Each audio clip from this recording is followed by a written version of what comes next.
Beauty has always spoken to me ever since I was a kid, growing up in the country, getting to see a completely full horizon, like a clear horizon line without buildings in it, has always just blessed me and spoken to me.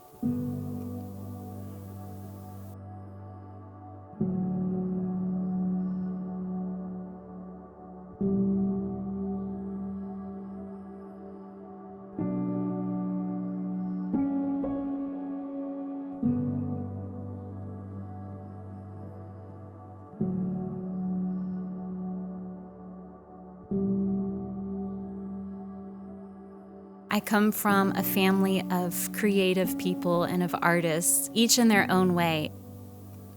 I have a collection of some of my mom's old antiques, some old pews from a church that I grew up in, and some paintings by family members surrounding me on the walls.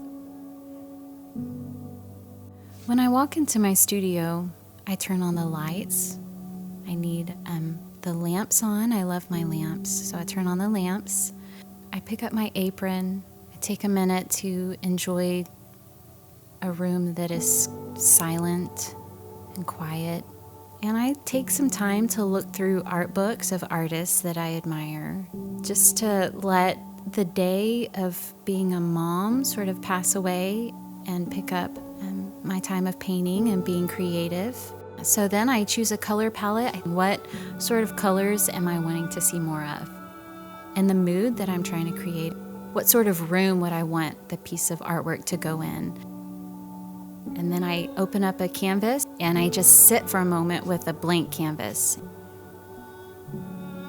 I listen to the sounds that are around me, whether it's the cars driving by or just the wind. Normally, I am inspired by landscapes and by the lighting and by clouds, by the movement in a landscape.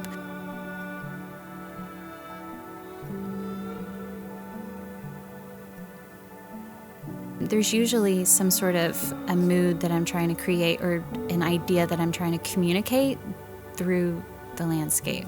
I might have large skies with small houses underneath, something relatable for humans, something that's the human identifier. It's hard to put a time limit on how long it takes to make a painting. You can have something really small that takes a long time, or it could take 2 hours. My paintings go to a variety of places.